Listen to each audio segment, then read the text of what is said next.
बिस्मिल्लाहिर्रहमानिर्रहीम अस्सलाम वालेकुम। तो नाजरीन गंदम की हारवैसटिंग अपने अरूज ते आ ते अलहमदुलिल्लाह हुण फार्मर तुसीं मेरे सामने देख रहे हैं, कोई दाने दूने चैक कर रहे आ, ढेरी इन्होंने कढ़ी हुई है। तो इन्हां नाल गलबात करते हैं कि किद्दां तुसीं सेल कर रहे हैं तो की हिसाब किताब आ, बारदाना कितना मंजूर होया वा। अस्सलाम वालेकुम जी, क्या हाल है जी, ठीक हो?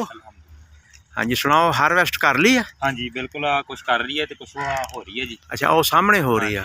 अच्छा अच्छा, अल्हम्दुलिल्लाह कनक भी अच्छी है जी। अच्छा ठीक हो गया, झाड़ भी माशाल्लाह अच्छा आ रहा है जी, दाना भी मोटा है। दाना भी मोटा। अच्छा ये दसो किन्ने किले कढ़ ले हुण? ये माशाल्लाह जी 5 किले कढ़ लिया जी। अच्छा, ते आ लगी हुई है तुहाडे सामने 12.5 एकड़ जिहड़ी अपनी गंदम है जी। ते बाकी अल्हम्दुलिल्लाह दाना भी अच्छा हुआ जी।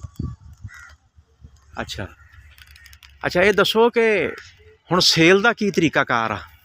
सेल का जोड़ा वा तरीकाकार है जी, गोदाम सेंटर ओपन हो रहे हैं जी। अच्छा, गौरमेंट के अलहमदुलिल्लाह जी, अल्लाह जे चाह तो उत्थे सेल करांगे 3900 रुपए।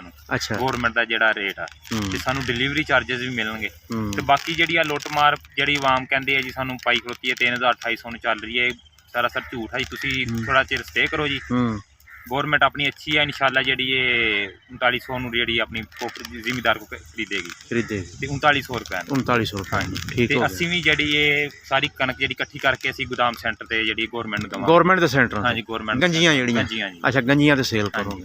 लो जी नाजरीन, बहुत सारा रौला पिया वा कि गंदम सेल नहीं हो रही। तो आ देख लो, नौजवान ने तो यह गल की कि इंशाल्लाह हारवैस्ट करके सारी इकट्ठी करांगे ते बारदाना जिहड़ा उहदे वास्ते अप्लाई कीता होया वा। ते गौरमेंट सेंटर जिहड़े आ ओपन वा ते उत्थे जाके इंशाल्लाह सेल करांगे। अच्छा, एक गल होर मैं बावर कराउंदा जावां कि पासको और साडा महकमा खुराक, ते पासको जिहड़ा वा एक वफाकी महकमा वा ते ये महकमा खुराक जिहड़ा फूड डिपार्टमेंट आ, ये साडा सूबाई महकमा। इंशाल्लाह जल्द ही खरीददारी का अमल जिहड़ा ना शुरू हो जाना वा।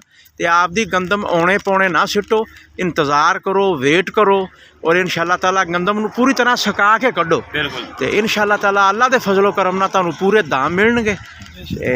तुसीं बिल्कुल इहदे च जल्दबाजी ना करो। जिमीदार बंदा मायूस ना होवे जी, इंशाल्लाह जल्द ही जल्द जिहड़े गौरमेंट दे गोदाम सेंटर जिहड़े गंजियां जिन्हों आपां कहने आ वो ओपन हो रही वा ते अपने को जल्द ही हुकूमत जिहड़ी 3900 रेट नूं जिहड़ी अपने को खरीदेगी। ठीक हो गया। ते जिमीदार भाई मायूस ना होण, कुछ देर इंतजार करन ते इंशाल्लाह जल्द ही जिहड़ा ओ गोदाम सेंटर जिहड़े खरीदारी दा अमल शुरू होना। लो जी नाज़रीन, इहदे नाल ही हुण असीं इजाज़त चाहने आ। अल्लाह हाफिज़।